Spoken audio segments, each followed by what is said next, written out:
আসসালামু আলাইকুম রাহমাতুল্লাহি ওয়া বারাকাতুহু।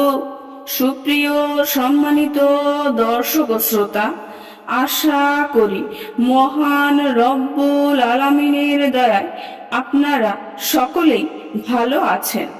সুপ্রিয় সম্মানিত দর্শক ও শ্রোতা, আজকে হযরত ওমর রাদিয়াল্লাহু তাআলা আনহু থেকে একটি ঘটনা বর্ণনা করব। ঘটনার শিরোনাম হচ্ছে কিয়ামতের দিন আমার বোঝা তো আমাকেই বইতে হবে। সুপ্রিয় সম্মানিত দর্শক ও শ্রোতা, আপনাদের নিকট অনুরোধ থাকবে ঘটনাটি শেষ পর্যন্ত শোনার। অন্যান্য রাতের মতো আজও হযরত ওমর রাদিয়াল্লাহু আনহু রাতের আধারে প্রজাদের খোঁজ খবর নিতে মদিনার অলিগলিতে হাঁটছেন। এক জায়গায় এসে হঠাৎ কয়েকটি শিশুর কান্নার আওয়াজ শুনতে পেলেন। তিনি কাছে গিয়ে দেখলেন এক মহিলা চুলায় পাতিল বসিয়ে জাল দিচ্ছে, মনে হচ্ছে কিছু রান্না করছে, আর তার পাশে কয়েকটি শিশু কাঁদছে।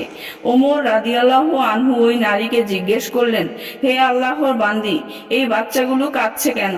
মহিলা বলল, ক্ষুধার যন্ত্রণায়। ওমর রাদিয়াল্লাহু আনহু বললেন, তুমি কি রান্না করছো? মহিলা বলল, কিছুই না, পাতিলে কিছুই নেই। ওদের সান্ত্বনা দেওয়ার জন্য পাতিলে শুধু পানি জাল দিচ্ছি, যাতে ওরা এটা ভাবে যে কিছু রান্না হচ্ছে, আর এই ভাবতে ভাবতে ওরা ঘুমিয়ে পড়বে। ওমর রাদিয়াল্লাহু আনহু এই কথা শুনে খুব দুঃখ পেলেন। এরপর তিনি দ্রুত বাইতুল মালে গেলেন এবং একটি বড় ব্যাগ নিয়ে তাতে আটা, ঘি, চবরি, খেজুর, কাপড় ও কিছু দিরহাম ভরে খাদেম আসলামকে বললেন, এগুলো আমার পিঠে তুলে দাও। আসলাম বললেন, আমিরুল মোমিনিন, এগুলো আমি বয়ে নিয়ে যাই। ওমর রাদিয়াল্লাহু আনহু বললেন, কিয়ামতের দিন তুমি কি আমার বোঝা বহন করবে? সেদিন তো আমার বোঝা আমাকেই বহন করতে হবে। এরপর তিনি নিজে ওই ব্যাগটি বহন করে ওই মহিলার কাছে পৌঁছলেন এবং নিজেই আটা ও চবরি বের করে রান্না শুরু করলেন। নিজ হাতে খাবার নাড়তে লাগলেন, চুলায় ফু দিতে লাগলেন। চুলার ধোঁয়া বের হয়ে তার দাড়িতে লাগতে লাগলো। কিছুক্ষণ পর খাবার রান্না শেষ হলো। তিনি নিজ হাতে ওই শিশুদের খাবার দিলেন, তারা খেতে লাগলো। ওমর রাদিয়াল্লাহু আনহু খাদেমকে নিয়ে ঘরের বাইরে অপেক্ষা করতে লাগলেন। শিশুরা খেয়ে তৃপ্ত হয়ে খেলতে শুরু করলো।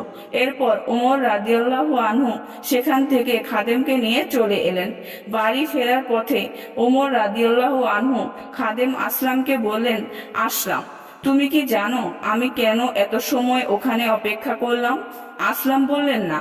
ওমর রাদিয়াল্লাহু আনহু বললেন, আমি ওই শিশুদের কাঁদতে দেখেছিলাম, তাই যতক্ষণ তাদের খুশি না দেখি ততক্ষণ পর্যন্ত তাদের ছেড়ে আসতে মন চাচ্ছিল না।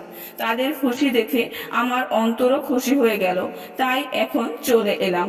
সুপ্রিয় সম্মানিত দর্শক ও শ্রোতা, আজকের ঘটনাটি এই পর্যন্তই। ঘটনাটি যদি ভালো লেগে থাকে অবশ্যই চ্যানেলটি সাবস্ক্রাইব করবেন, লাইক করবেন, কমেন্ট করবেন এবং বেশি বেশি শেয়ার করে দিবেন। সবাই ভালো থাকবেন। আল্লাহ হাফেজ।